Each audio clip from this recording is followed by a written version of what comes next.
August 3rd, 2015, just after 10 p.m., Misty Strevel, along with her daughter and another passenger, are driving on a highway in Knoxville, Tennessee, when Misty's daughter sees a strange sight in the night sky. She's like, "Mom, what are those red and green lights in the sky?" And first thought, I'm like, it's an airplane. It's weird. Dude, it's buzzing. It sure is. Misty captures a light floating in a sea of darkness. But as we zoom in, something even more interesting can be seen. It's not just one light, but in fact, a ring of lights. Never. The crazy thing in the lights on this is showing white, but that's all red and green. Yeah. It was maybe 50 feet above the used car lot sign. It was just, I've never seen anything like it. A UFO, y'all. Holy space people coming to us. If this is a UFO, writer Amy Title says it wouldn't be the first to be seen over this part of eastern Tennessee. Knoxville has a really interesting history with UFOs dating back to the Second World War, when the Oak Ridge National Laboratory was founded about half an hour outside the city. During World War II, Oak Ridge was cloaked in secrecy. Its purpose was to enrich uranium for the Manhattan Project and Robert Oppenheimer's atomic bomb. There were some strange phenomena that happened in the area a few years after it was established. In October of 1950, William Fry, who was the assistant chief of security at the lab, saw a bright glowing light over the movie theater in town. It flashed red and green before finally disappearing. 10 minutes later, U.S. Air Force Major Lawrence Ballweg saw the same thing from his house. Though both witnesses were extremely credible, neither of these sightings was ever solved. What's even more eerie, 7 years after Misty's encounter, a similar ring of lights appeared again in 2022. So is what Misty saw a real deal UFO? Let's see what our experts think.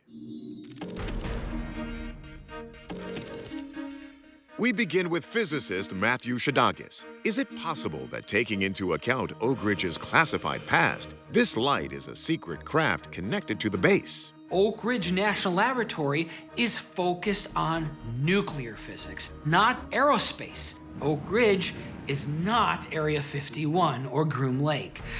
Moreover, you can't just fly secret craft anywhere. These craft are going to be tested at specific ranges, usually in the middle of nowhere.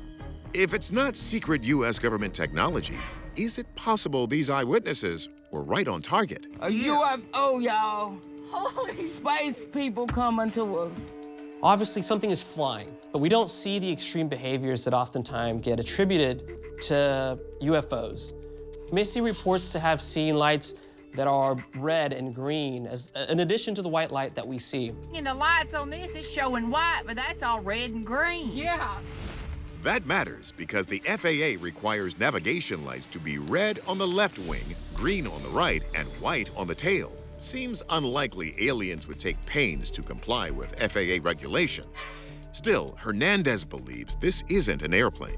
It was a hot summer day across Knoxville. The winds overall were calm, which were excellent for flying drones this specific day. We hear the noise of the propellers. Very confident that what we're looking at here is a drone. But Shadagis says, don't let your eyes and ears fool you.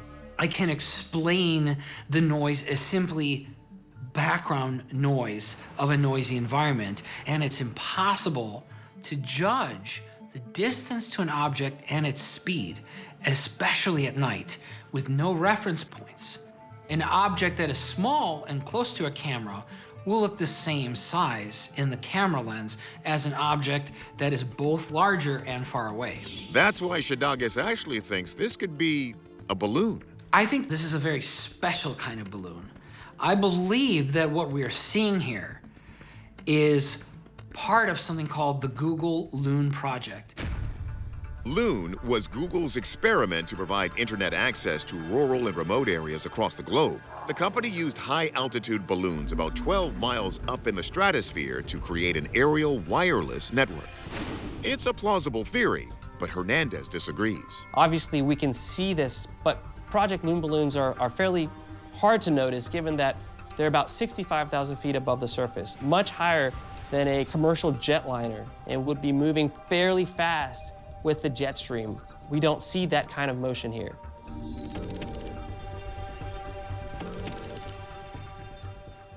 Wow. Both of our experts make compelling arguments for two completely different things. So our verdict? For now, we're going with genuine UFO, though we certainly can't say it's an alien craft.